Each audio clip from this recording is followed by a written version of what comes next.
This is Arab Talk on KPOO San Francisco, 89.5 FM. This is Arab Talk with Jess and Jamal. I'm Jess Khanam. And this is Jamal Dajani. Jamal, we have another action-packed great show today. Everything from impeachment to the State of the Union to the rebuttal of impeachment by the President of the United States to the recent developments, really late breaking news from Palestine on the, we're not going to say the deal of the century, we're going to say the steal of the century, and some other updates from in and around the Arab world and the local Bay Area. So this is another edition of Arab Talk. We will welcome all of our listeners here at KPOO 89.5 FM, as well as people who are watching us live on Facebook and Facebook Live at Jamal Dajani too. Okay, Jamal, I think you're excited to hear about this. Donald Trump has been vindicated for anything and everything wrong that he has ever done in the entirety, not just of his presidency, but the entirety of his life. So based on Donald Trump's press conference this morning, where he slammed the Democrats for being evil and corrupt. He called them evil and corrupt people, and he has felt self-vindicated that he did nothing wrong, that it was a perfect speech, and that the Senate, the way he articulated it, has completely vindicated him of any wrongdoing. Some people have estimated, Jamal, in that alone, his press conference this morning, some people have estimated at least maybe 30 to 35 mistruths, outright lies, and misrepresentations of the truth. Yet it was a classic, typical Trump press conference where he criticized everybody, including Mitt Romney, the only senator from the Republican side who had the audacity and courage to vote to indict Donald Trump and remove him from office. So we have a lot to cover, Jamal, because this press conference becomes a pivot point for our understanding of larger political context, what's happening in the Arab world, what's happening in Palestine. And I have to say also the debacle in Iowa, because what happened in Iowa with the Democratic Party was a complete debacle. It was a catastrophe for the Democrats that just, and I'm sorry to say this, Jamal, re-emboldened the Republicans, re-emboldened Donald Trump. And Donald Trump's popularity right now, Jamal, 49% favorable ratings. His highest popularity rating since he's been president.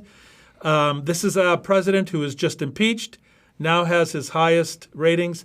And the last statistic I want to leave you with, over 60% of Americans believe that the future looks bright for them economically. I would say, Jamal, Donald Trump, after being impeached, is riding high. Well, all the niceties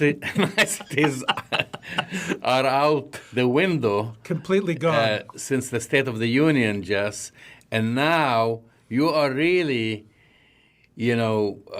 expanding on the Republican, basically optimistic vision for the elections. Right. And I hope that you are wrong. I hope so. But let's start. First, I think we should begin by the State of the Union, because you talked about inaccuracies and things that were presented and the State of the Union itself. Yes. I want to kind of talk about it before we go, because, he was a nice guy during the State of the Union. At least he put the pretense, and then everything went out of the window the second day after Speaker of the House Nancy Pelosi tore a copy of his State of the Union.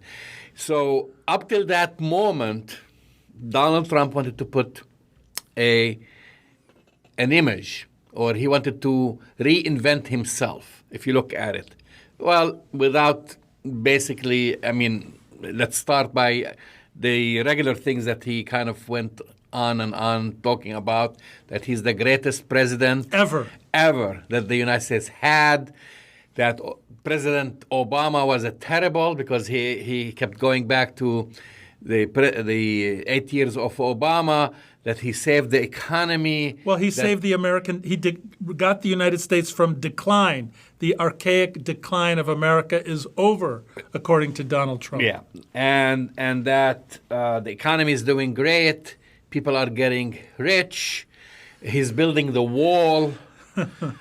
I'm just summarizing the key points. Right. And he barely mentioned the deal of the century just in passing, just mentioned it in a one-liner. Right. This should have been kind of highlighted since he's been bragging about it, or he was bragging about it. And that America is really... It was an optimistic speech. Very optimistic. Very optimistic It's doing speech. great. It's the best country. And we're just going to lead the world on everything and anything, right? This is the message. Another message that I saw, he was reaching out to the African-American community. Right. Because he knows that even if there is a change of small percentage points, that he'll secure the nomination. I mean, he'll secure the presidency, basically re-election in certain states. You know, so it was a very rosy and optimistic And that lasted about 8 hours. speech, right? Yeah. But it actually was stretched. He stretched the facts. Stretched. And distorted the facts in many aspects. And I want to go through a few of those distortions. One, Trump's claim the economy is the best, and I'm quoting here, it has been ever. But the GDP growth actually fell. I was reading some economic reports to 2.3% last year, and economists predict further slowing this year. There is slowing in the economy. So there is slowing.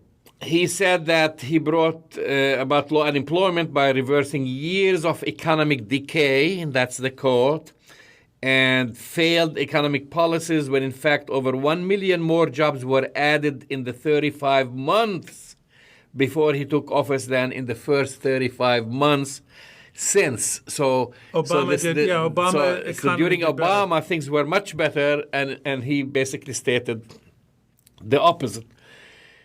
Trump boasted that the unemployment rate for women reached the lowest level in almost 70 years. Right. That's true, but it had been trending down for several years before he took office. So he kind of like twisted it a little bit. Twisted it around. We give him license to twist. Then he also said that after decades of flat and falling incomes, wages are rising fast.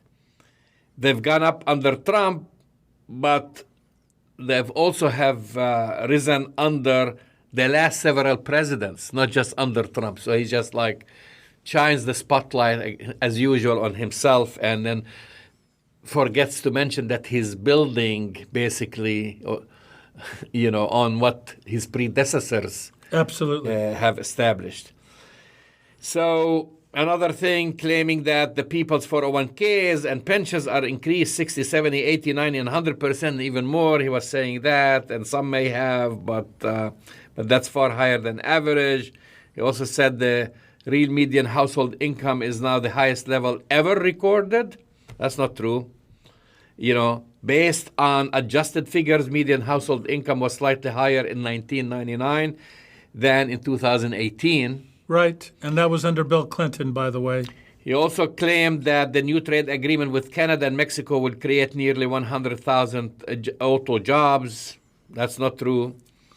What about manufacturing companies? I'm just going down the list. Oh. He also boasted that the long, tall, and very powerful wall is being built. It's being blown over by the wind. Along the southern border, and more than 100 miles have been completed, but only 1 mile is located where no barriers previously existed. So he's just like annexing other older sections of the wall and claiming that he built those, aside from the one that fell down. But they only completed 1 mile after 3 years of new wall. Just people don't know that. So he's claiming they've completed the house. No, they've actually reinforced some of the old wall. Right. He said that illegal crossings at the southwest border are down 75% since May. But total apprehensions in 2019 were 81% higher than in 2016, the year before Trump took office. Factories in manufacturing, he claimed that after losing 60,000 factories under the previous two administrations, America has now gained 12,000 new factories under his administration. It's a complete misstatement. Another misstatement. Trump compared apples to oranges in claiming a doubling of insurance premiums in 5 years before he took office and less expensive plans under his administration. Wow. He made an ironclad promise to always protect patients with pre-existing conditions, but that ignores the fact that he has supported Republican health plans that would reduce the current protections under the Affordable Care Act. Well, even more specifically, the Trump administration is in the middle of litigation that's going to make its way up to the Supreme Court that will dismantle the Affordable Care Act. And here is a funny thing that he said, actually, totally misleading. He claimed that under his administration, since he took office, the U.S. has become the world's top producer of oil and natural gas. But the U.S. has been the number one importer in the world. No, the number one for natural gas for more than a decade. Right. And tops in petroleum since 2013. That's right. But ironically, even with that, the U.S. still imports oil. Of course it does. But I've said as far as production value, since 2013, the United States has been number one and more than a decade in natural gas. So he takes credit for previous administration. He also said 300,000 working-age people left the workforce during Obama's 8 years. Actually, the workforce grew by 5.4 million during the Obama administration. These are just examples. Small examples about everything that he boasted to have accomplished. It's either a total lie or a total exaggeration. If you look at the numbers, and I've been looking through different reports and fact check people who have been fact checking, so I can't take the credit for myself because I've been basically gathering these different bits and pieces of information about what is the real results, these economic, because that's his number one thing. The number one thing, remember, the economy stupid. We know that game.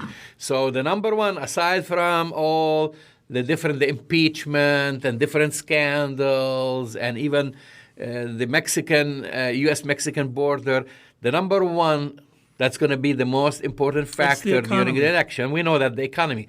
So he's planting the seeds from now, saying that I'm the best president ever. We have the best economy. I've done it all. I'm better than everybody else. It's not true. It's not true, but I'm sorry to tell you this, Jamal, but it doesn't matter. And in fact, that's really what we're facing right now. That because we live in a post-reality, post-fact world, Trump can get up there and not only articulate misperceptions, miscalculations, lies, all sorts of half-truths or myth-truths. We're in a place now in this country, Jamal, where the truth and reality do not matter anymore. And the reason for that is multiple. It starts with the Russian disinformation campaign that has been going on in this country for many years now. It goes from Trump's attack on the media and his attack on reality for many years since he's been in office and before. But now we're headed into the home stretch 8 months before the next election, and I'm telling you, facts are not going to matter to the electorate. The one thing that you did say that is the only thing that's really going to matter is how the economy does. Mm-hmm. That's the major thing for the Republicans.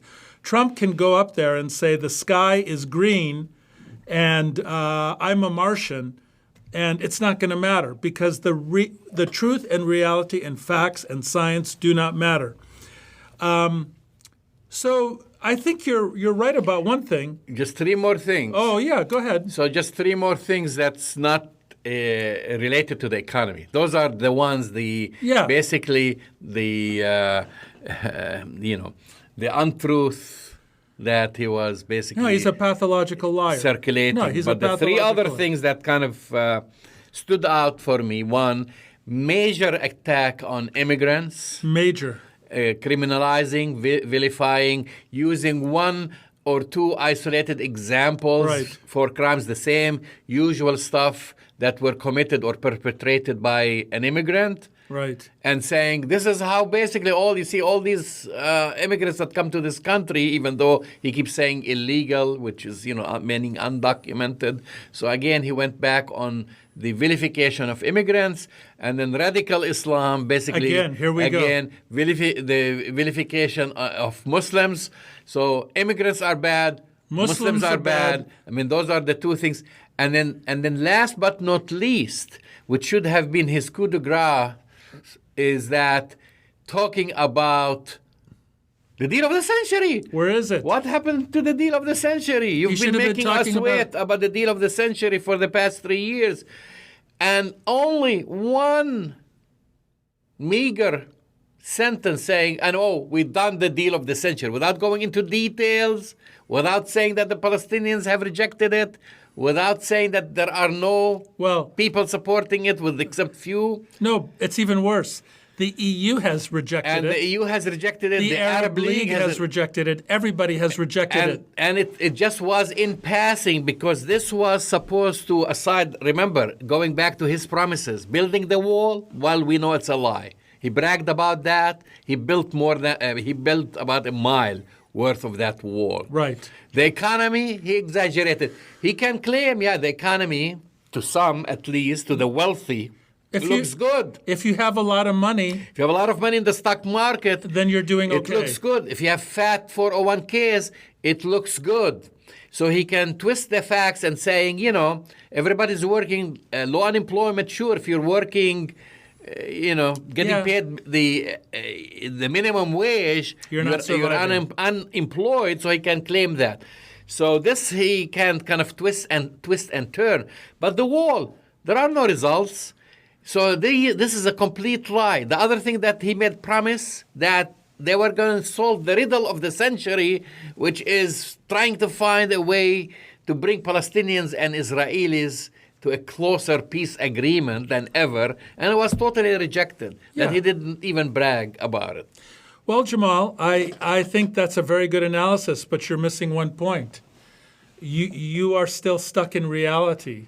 You're still stuck in believing in facts, and you're still stuck believing in evidence.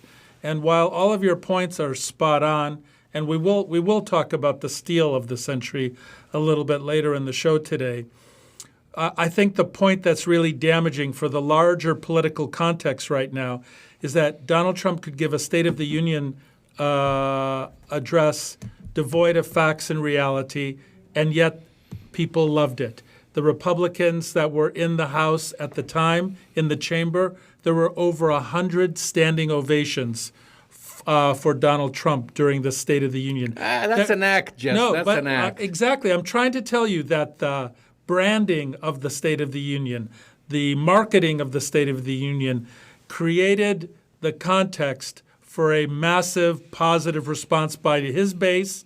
And when you have 49% of Americans in the midst of a pathological liar as the, commander-in-chief of this country, having favorable views, when you have 60% of Americans believing that their economic situation will be better next year, I'm telling you that we can come up with all the facts in the world that we want about how Donald Trump lies, dissembles, and doesn't and speaks half-truths.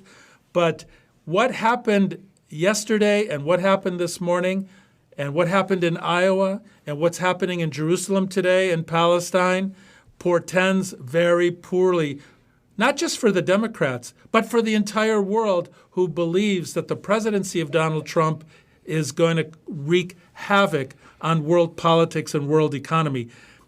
I keep saying this, is that unless, we talked about this last week, and I'm more worried about it this week, the Democrats are self-imploding. The Democrats, because of the disaster in Iowa. You had the Iowa caucuses, Jamal, and we are 48 hours past the Iowa caucuses, and nobody has confidence in the results of the Iowa caucus results. Nobody does. And they're recanvassing right now. Then Donald Trump comes this morning and completely thrashes everybody. Mitt Romney, Nancy Pelosi, attacks everybody. So whatever civility he had during the State of the Union is completely gone. For the next 8 months, this is, for the Republicans and Donald Trump, it's gang warfare. Attack, attack, attack, and facts don't matter. I came away from what happened in the last 48 hours, I don't know how you feel about this, more convinced that he's going to be reelected rather than less. You've been saying this for the past 3 years, Jess. I'm worried. Well, what was your feeling afterwards? Well, did you feel afterwards that he has greater or lesser chance? This was a huge win for him. I think this is the Democrats to lose. 100%. And they are losing it. And what happened in Iowa is really bad. And it's really bad that, in a way, we have become the joke of the world. The free world. Because we send people to monitor elections across the globe. Jimmy Carter is part of the group, former President Jimmy Carter. Right. He used to go to Egypt and third world countries and other places to monitor elections. Well, guess what? We need international monitors now to come to this country because what happened in Iowa. Well, I think El-Sisi should come here and monitor our elections. I mean, this is the sad situation here. It's true. What we've been like. I was actually making a joke. Have we finished counting hanging chads? Because if we went through counting hanging chads, maybe we would have had a more accurate result than what was given. That we are now on the third day. Yeah, now they're saying that Bernie Sanders might have taken the lead, or at least he and Buttigieg are at statistical tie. Right. But it shouldn't take long. We're talking about Iowa. We're not talking about a huge state. We're talking about Iowa. The results usually come within hours, not days. Right. And then to find out about this whole issue with this app and who's involved with this app, I don't know. I'm not a conspiracy theorist, but it seems they're trying again to throw Bernie Sanders under the bus. That's what it seems like. Because the whole idea of putting Iowa as the first, getting the results first, that kind of gives you some momentum. It does. And so Bernie Sanders, if he wins today, or even if he's tied, that they split the delegates, the momentum, the sales that actually, which is very important because, remember, the Democratic Party machine wants to have Joe Biden as the leader. Well, they want anybody except Bernie Sanders. And he didn't come even second. He didn't come third. Fourth. He's fourth. And so someone needs to be declared as the winner, and they go to New Hampshire with a lot of momentum. Now they lost that momentum. Right. I don't know what kind of long-term effect it will have, but if this is an example, if this is repeated in other places, by the time we end the primaries and we have the candidate who is going to face Donald Trump, he's going to be beaten and he's going to be weakened. Absolutely. And so I think that's exactly right, Jamal. And here's the problem. The Democratic establishment wants Joe Biden. You also have Mike Bloomberg, who's going to fragment. The fact that the Democratic elite want Biden is going to fragment the Progressive Party. Bloomberg is going to fragment and disempower the progressive element of the Democratic Party.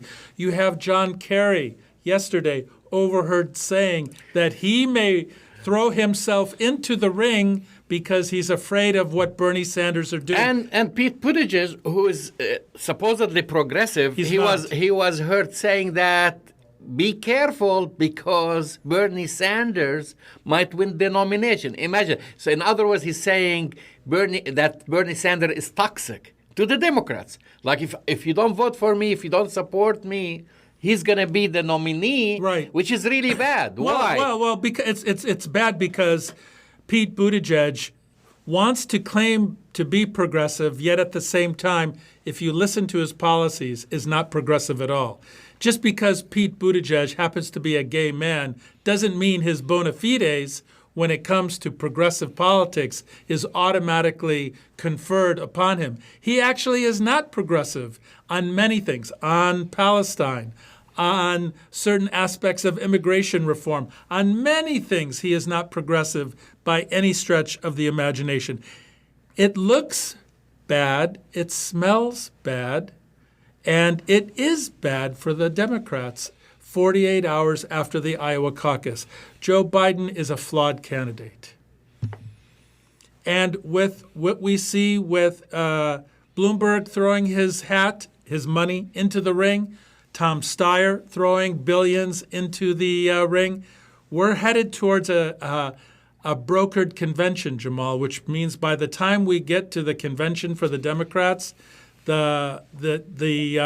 will not have selected a nominee from the Democratic Party. Well, that's why I think this debacle in Iowa was devastating, because unless a nominee or a leader, at least, that we start seeing a momentum going, let's say if it's Bernie Sanders, early on, then it's going to change, in my opinion, the attitude of the other candidates. Maybe, perhaps, Bloomberg will decide to step aside and use his wealth to support the nominee. He's not going to do that. So if he's not going to do that, again, this is how we'll cannibalize, basically, the front runner, and that's why the front runner, by the time he reaches the finish line, he will be finished himself. Absolutely. He won't have the energy or the resources to face Donald Trump. Now I want to talk a little bit about the two big bombs. Okay, before you talk about the bombs, we have to do a station ID. You're listening to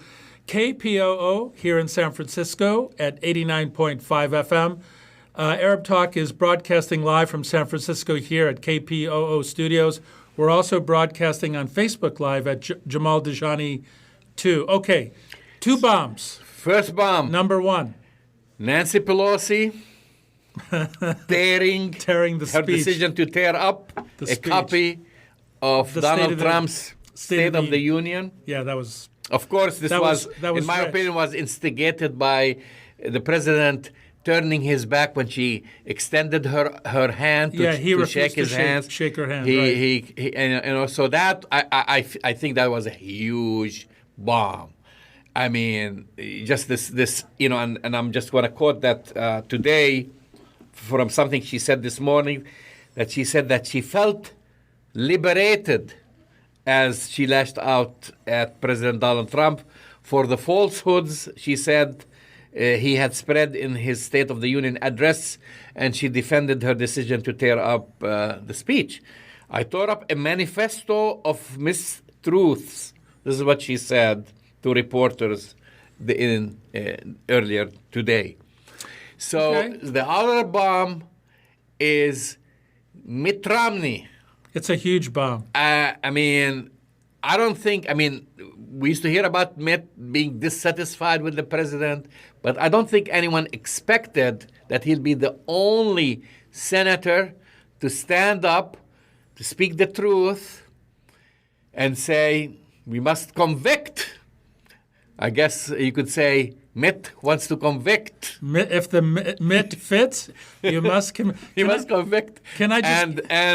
I think these two bombs, I woke up this morning trying to keep up with the tirade of tweets from President Trump, going all over, attacking on one side, going after Nancy Pelosi, on the other one, tearing through the character of Mitt Romney, that he's weak, he should have won the elections, but he's not intelligent, and all kinds of crazy things. Okay, well, I think I want to take a few minutes and talk about Mitt Romney, because to know a little bit about Mitt Romney would be instructive.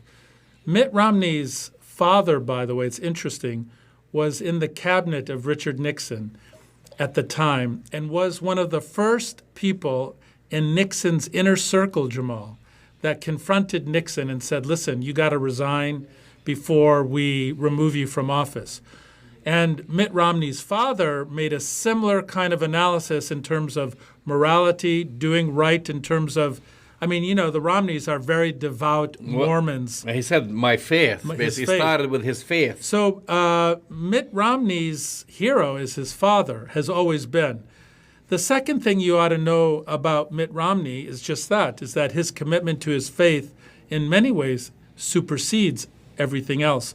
When he was the nominee for the Republican Party for the presidency in 2011, the entire Republican establishment was celebrating Mitt Romney in terms of him being an ethical, moral, decent, good person. What have they done? Basically X number of years later, they have vilified him. They've thrown him under the bus. They have Laura Ingraham today and Don Jr. said that he should be removed from the Republican Party. Laura Ingraham, she wants to run against him. So I'm saying that the Republicans have miscalculated about Mitt Romney. The other thing that our listeners should remember, when Donald Trump invited Mitt Romney over after he won his presidency to talk to Mitt Romney, presumably about becoming Secretary of State, he invited Mitt Romney to that breakfast. He said he was begging for it. Well, he humiliated Mitt Romney, and Mitt Romney never forgot the total humiliation that he suffered at the hands of Donald Trump. Whether or not you believe, whatever you're feeling about Mitt Romney's faith, whatever you're feeling about his politics, anybody who looks at the only senator in the history of the United States to vote for the removal of a president from their own party, he's the only one in the history of our republic to do that. It was a courageous act. He basically said what the president did was a terrible crime, and that he came to the conclusion that he should, in fact, be removed. Now, what does that do politically for Trump? He can't say that it was a partisan witch hunt now. Yeah. Because both Republicans and Democrats voted to have Donald Trump removed. So this whole big talking point about this being a partisan witch hunt goes completely by the wayside. Well, here is the spin. The spin now. He's not a real Republican. Exactly. That he is a wolf in sheep clothing. That's what they're saying. He's a Republican, everybody.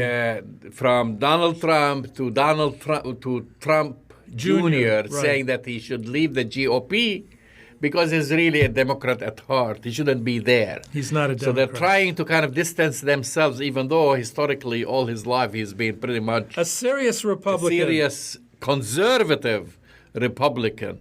And so now they're trying to distance themselves from him. This is what President Trump tweeted.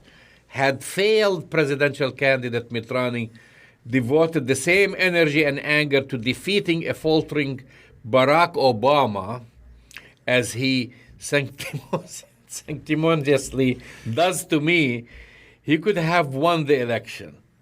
Read the transcripts. Unbelievable. This is, and then his son said that he should leave. He's not a real I have breaking news for the Trumps. Republican. He's a real Republican. If you look at his voting record in the Senate, 99% of the time he votes with Donald Trump. He votes with Mitch McConnell. He has voted in favor of all the judicial nominees. This is a guy, I'm glad that he found his moral courage to convict Donald Trump of this article of impeachment. But rest assured, Mitt Romney is no sheep in wolf's clothing. He's no closeted Democrat. He is a true conservative. For crying out loud, he was the nominee for the Republicans in 2012. So I'm going to ask you this question again. It doesn't seem like you want to answer the question today, Jamal, which is, after the Iowa debacle, after the State of the Union, and after the pathological rant and rave this morning of a press conference. Well, we didn't talk about that and the acquittal, the so-called acquittal. We'll get to that. Do you think he's where is Donald Trump on his trajectory towards the presidency in 2020? I think it's more likely than not now. If you're a betting person, if you're a 50-50, which way you're going to go, it's more likely than not, based on what happened in the last 48 hours, that he's going to get reelected. Well, I still say it's too early. I still say it's too early. Okay. Because otherwise what you're asking people to do is throw the towel the opposite. Or raise the white flag and surrender. Opposite. No, I'm saying just the opposite. You're saying he's a shoe-in. No, I'm saying something else. I'm saying if people don't wake up, I'm saying if the Democrats who are trying to throw Bernie Sanders under the bus don't wake up, that we are headed for another 4 years. Not only has the Democratic Party thrown Bernie under the bus, but you have Pete Buttigieg, as you rightly pointed out, throwing him under the bus. You had Joe Biden calling Bernie Sanders these terrible words, a democratic socialist, under the bus. You have James Carville throwing Bernie Sanders under the bus. So what happens when you throw Bernie Sanders under the bus? He raised $25 million, the highest amount raised by any candidate on the Democratic side for the month of January. You're going to create the conditions for yet another catastrophe. So I'm not saying people should give up. I'm saying people need to rise up, not give up, and get involved in the process. If whomever you believe is a good candidate, Republican, Democrat, or even independent, do not fall asleep. And I would say to the Democrats, if you throw Bernie Sanders under the bus again, we're going to have Donald Trump for another 4 years. Full stop. Let a real democratic process unfold. If you don't have a real democratic process, you're shooting yourselves in the foot. Well, I think you're right, because we've seen this before. We've seen what happened to Bernie Sanders 2016, and this is basically what led to the election, in my opinion, of Donald Trump. Absolutely. This whole idea, not only throwing him under the bus, but also distancing yourself from him. Hillary Clinton did not want any of his grassroots movement to be part of Which is a huge its mistake. movement. And that's how, in those very few states, it made all the difference. So I think it's a hiccup. It's a bad one. It looks really bad. Real bad. What happened? But there is an opportunity going forward to change his attitude and unite behind the candidate who can actually beat Donald Trump. Now, one more thing, actually, I forgot to mention before we move on from the State of the Union, which I would say, of course, the deal of the century. The steal of the century. Wasn't, but there was the surprise of the century. What was the surprise? Surprise of the century, and I'm probably going to say only in America, which is not true, but it reminds me of the boxing promoter, King, remember? Yeah, Don King. Don King saying, only in America. And I'm going to say that, only in America, that you have a bona fide racist, Jess, receiving the Medal of Honor. The Medal of Honor, the highest civilian honor that this country can bestow on someone. Yeah, that was really crazy. What's up with that? Oh, well, I'll tell you what's up with that. Do I have to go through a whole list of racist things that Rush Limbaugh said? That Rush Limbaugh said on the air? No. And a misogynist. Against women, LGBTQ community, Muslims, Arab, blacks, brown people, Mexicans, immigrants. Go down the list. And this guy, really, this is an insult to this country to receive the highest medal bestowed on a civilian. Although I agree with everything you just said, Jamal, I'm afraid to tell you that, and I'm sorry to say this, I'm saying all these things that I feel bad about, but I'm going to say it. Rush Limbaugh does represent what this country is about. Unfortunately, right now, this is what this country is about. I've lost all respect to this award. Now, if you tell me somebody is a recipient of the president, I'm just like, whoa. What's the big deal? If Rush Limbaugh gets it, if Rush Limbaugh receives it, and actually in an unusual way, received it right there. In front of everybody. In front of everyone. And in the same chamber, the same room where the impeachment happened, where Donald Trump's impeachment happened. That's right. Well, I mean, it's a joke. It's like a bad joke. Yes, unless you take from it not only its political implications, because it was a political move to do that, but I also think we have to face the very painful reality that this is what this country is about. Now, is it everybody in the United States? No.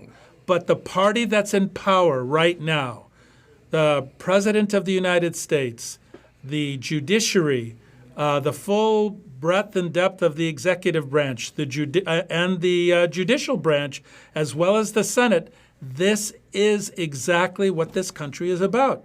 And it's tragic, and it's horrifically racist and misogynistic and anti-anything that's different from the traditional white middle-class view of this country. But that's where we're at right now. And that's why we're calling out, like, okay, what are y'all going to do about it? Are you going to sit on your hands? Or are you going to kind of fight for a real democratic process? I feel like we have to talk about the steal of the century, Jamal. I'm sorry. Okay, because last week when we talked about the steal of the century, we said, both of us, the Palestinians and the rest of the world will never, ever accept this so-called steal of the century. There's no way Palestinians will ever accept being subjugated. There's no way Palestinians will ever accept being oppressed. And there's no way Palestinians will ever accept being second-class citizens on their own indigenous land. Well, 1 week later, Jamal, where we are is that you see that in the West Bank, Jerusalem, and even in other parts of historic Palestine, you see Palestinians really rising up and kind of confronting this basically colonial project under the label of a peace plan. The EU did reject it. The Arab League did reject it. Even some of Donald Trump's cronies have rejected it. So where we're at is, the question for you is, do you think the Middle East is more stable and safer now since the steal of the century? Are Palestinians dancing in the streets?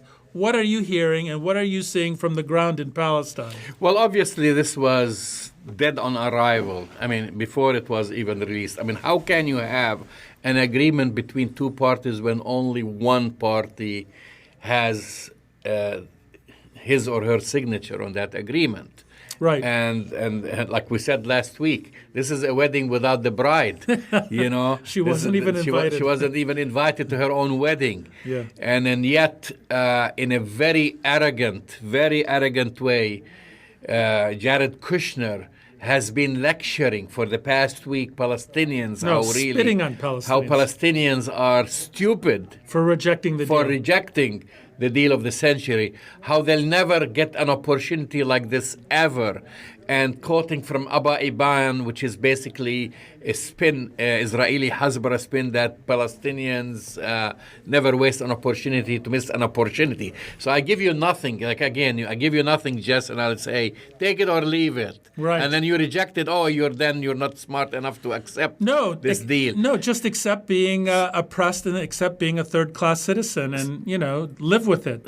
So the fact of the matter, but we also have to look at things on the ground. The things that's happening. Let's face it. This is not Donald Trump's deal. This is not Jared Kushner. Jared Kushner, I have to agree for the very few times I've agreed with Mahmoud Abbas, calling him a boy, which that's what he refers to him. Yeah, he's a boy. I think he's the errand. He's the errand boy for Benjamin Netanyahu. Absolutely. Every single word, every single map, every single population transfer, this came from basically and through the instructions of Benjamin Netanyahu. That's why Benjamin Netanyahu was beaming. I mean, imagine, you're coming to the White House, Jess, and you're bringing a deal, you're throwing away or you're tearing the Oslo Agreement, because Israel has been playing games, especially with Benjamin Netanyahu, just building more settlements, violating every clause in that agreement, and saying, we want to talk about peace, and we will talk about two states, when they had no intentions of whatsoever to do so. That's right. And then finally you have President in the White House making your dreams basically into nightmares. Not into nightmares. He actually... for the Palestinians.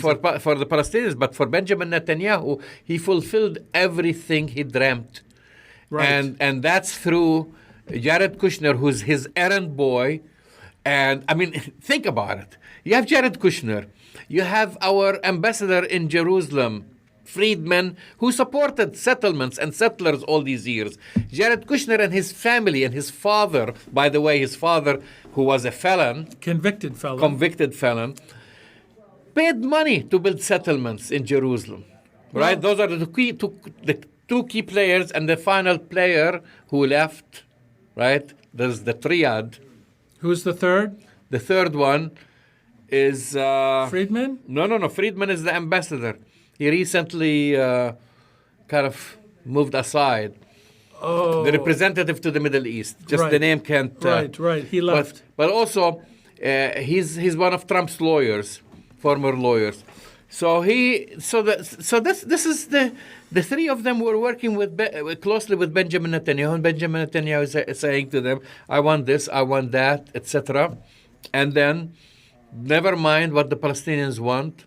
I mean, it had nothing. There is no aspect in that deal that was generous.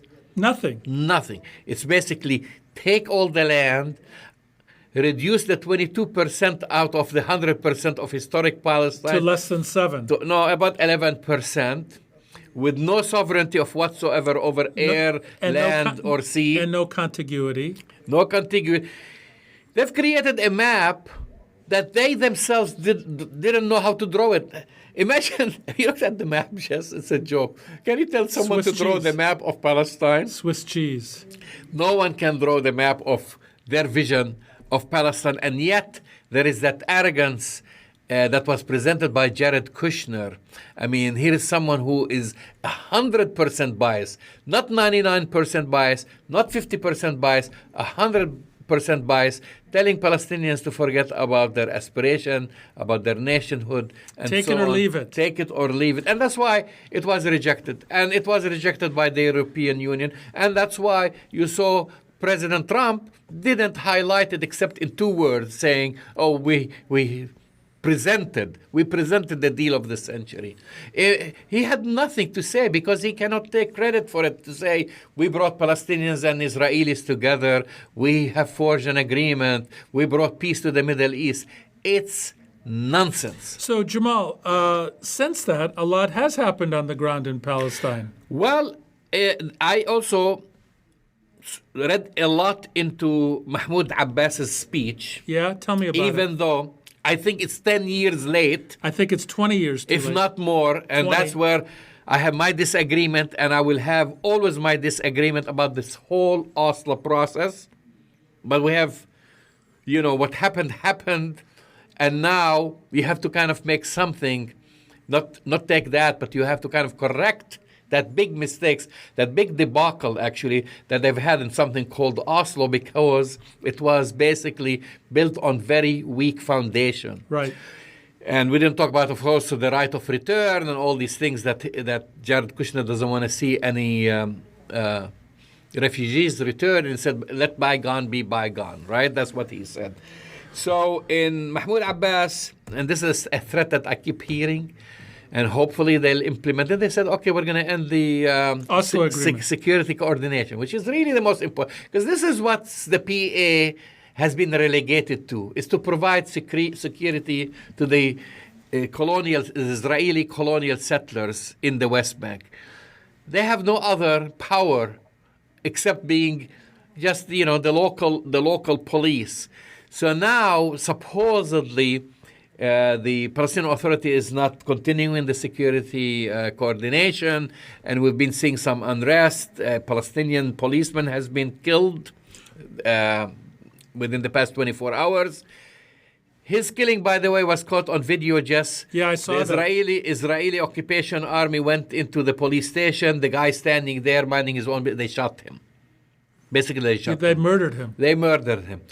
There is, it's right there on video. He didn't have a weapon. He didn't attack them. They just shot him.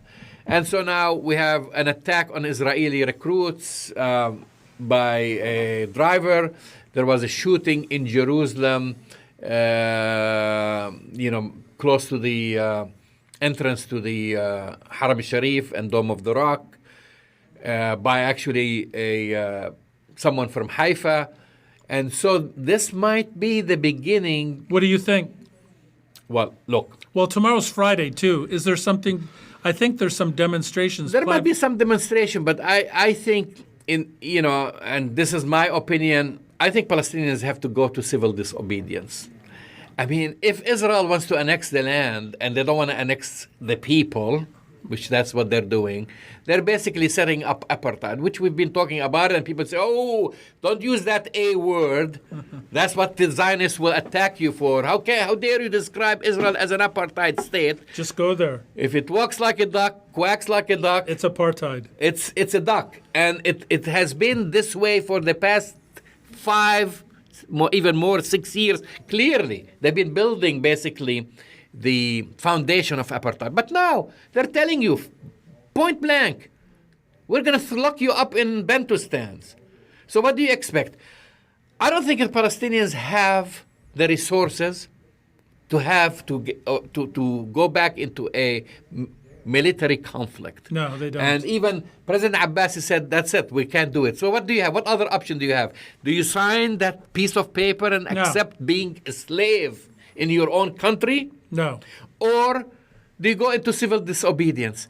The only thing that they can go through is the civil disobedience. It's no longer about occupation. It's about civil rights. And they have 0 civil rights. Or equal rights. And equal rights. So if this is the route that Israel wants to do, the Palestinians have to reject apartheid. Just like the people in South Africa rejected apartheid, that's what they have to do. I think that's right. You've been listening to Arab Talk on KPOO San Francisco, 89.5 FM. This is Arab Talk with Jess and Jamal. You can follow us, by the way, on Twitter at Arab Talk. You can go to our website, which is arabtalkradio.com, and check out all of our podcasts. You can also go to your Facebook, Jamal Dajani too, and kind of keep track of everything that's going on with Arab Talk. That's right. Listen, thank you all for joining us again today. We will see you next week. See you next week.